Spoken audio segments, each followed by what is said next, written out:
All right, next question. Why is social engineering still the most common reason for a breach? And how can we focus on that human element for a better cybersecurity posture? Max, take it away. Wow, this is a really a loaded question, because the great thing about cyber, there's never really a one size fits all approach.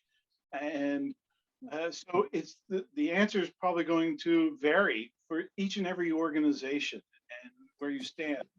But social engineering, humans, we're the easy pickings.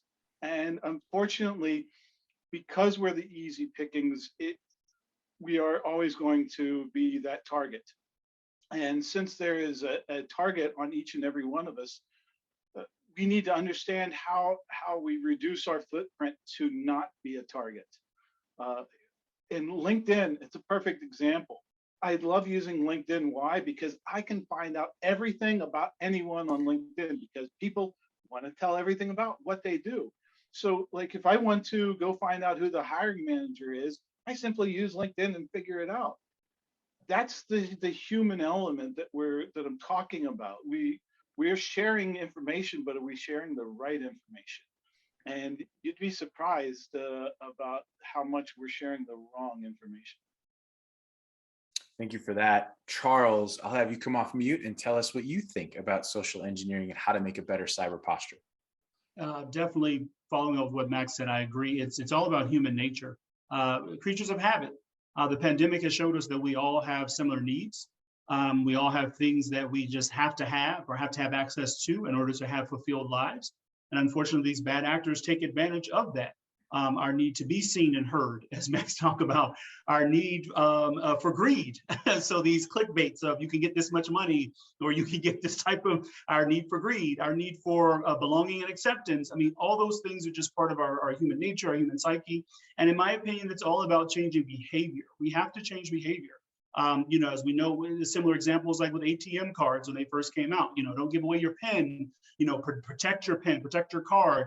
We need to have those, as Deidre mentioned in the last chat question, practical things that we share with folks based on their everyday experiences and lives that make the realities of cybersecurity and the threats that are out there applicable to them. And the more that you do that, the more that you practice it, I agree that, phishing emails are just not enough. We need to have more real world scenarios of where people are walked through examples of how you could be, become a victim to this, and lowering, I like you talked about lowering our footprint as far as our presence on the internet and in any space where our data and other things could be compromised. We've got to shrink that. And that comes with us understanding and becoming a little bit better with how we change our everyday behaviors. Awesome. Jax, you're up. I really, really love this question, because working in the military, that was one thing that they really taught us, was understanding social engineering, because of working in the different spaces within high security. They put an emphasis on you being a target. And one of the areas was physical social engineering, somebody meeting you at a coffee shop and hanging out and you not knowing that that person was planted there. So you take those same mindset and constructs that I learned while I was in the military and you put it into phishing, because the primary method that's utilized within social engineering to target these individuals is phishing. And the reason, and I know that Max and Charles have touched on this, one of the reasons why it is so successful is because social engineering creates a way of creating commonality and friendliness with that. It becomes you're a trusted source within that individual's circle. That's one way. Also, phishing is really successful because it leverages emotions, either fear or sadness, one of those areas, or I mean, fear, sadness, or joy. So fear and sadness are in one category, and then you've got joy. Well, the area that social engineering really plays a part, both actually, is knowing, okay, Max mentioned LinkedIn, going onto LinkedIn and looking at somebody's LinkedIn and looking, okay, that individual has a podcast with a co-host. Well, you would assume they probably have a good relationship with that individual. So then you reach out to them on LinkedIn and say, hey, this individual told me to reach out to you. It'd be great to connect with you. And it just spirals from there. Maybe they send you an attachment or a document that they want to share something about their company with you. And the next thing you know, now you have a document in your email address that you've clicked on because you thought you had rapport and commonality with that individual.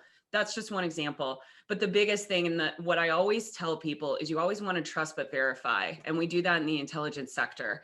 And it's where it was my way of not being too pessimistic about, people reaching out to me on LinkedIn or, thinking every email is a phishing email. But for me, if somebody reaches out to me on LinkedIn, I'm going to make sure, is this person actually somebody that is connected with this individual?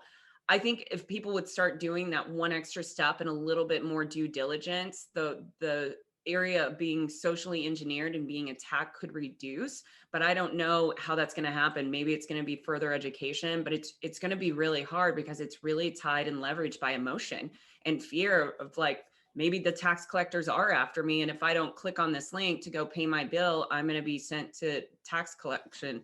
And, it's a very interesting place, but social engineering is a very unique way that adversaries can leverage getting into our networks. Trust but verify, Ronald Reagan. Good job there. Love it. I don't know if you were alive then, but we'll go with it. And now, Deidre, let's, oh no, Max wants to add something and then we'll jump over to Deidre. Right. So Jax talked about something that I want to pull on that thread a little bit. Military folks are very aware of their situational awareness, and they're taught security. And even those folks can get nailed by social engineering. And a perfect example was just a couple of years ago when a lot of folks were doing PT and recording their physical training on running application. And bad actors were able to social engineer their way into it and figure out when and where these people were at the very moment of the day. And so I bring that up so you all are aware that even the best and the brightest in our country that are supposed to understand cybersecurity fall to social media and getting nailed by the bad actor. The challenge is how we overcome when the breach occurs. And even the individual needs to have a game plan of who do they call, what do they do whenever the breach occurs. Deidre, bring us home. Yeah, well said. I didn't know I was a social engineer until 7 years ago. It was our chief security officer who told me, like, you are a serious social engineer. I had no idea. So I think the term social engineering, as Jax was saying, super complicated. What is it? Coming from sales is, how do I find you? Who are you? How much can I know about you? What do you like? So I can bring that up in the call. Is there a picture on your desk that I can see when I'm in your office? Whatever, all those things. But for me as a CEO today, phishing is, when I think social engineering, I think phishing is the number one, attack. And so we spend a lot of time on education and technology to fight that. A lot of fun Jeopardy games with the organization from our security team. It's awesome. Thinking about their lives, their age groups, their demographics, all of those things. And I love what Max said, which is, look, if an attacker is focused on you, they're going to find you. So, let's not make enemies. This is like the other point to this. Don't make enemies. Treat people well. Treat your vendors, your employees, whoever you're doing business with well, because it's the automation stuff we know is going to keep coming, right? And it's not directed at me, but it's coming at me. But direct, they're going to get you at some point if they want to, because nothing's foolproof. And so my note on that is be more kind and recognize how it's a actual security skill. Any follow-up?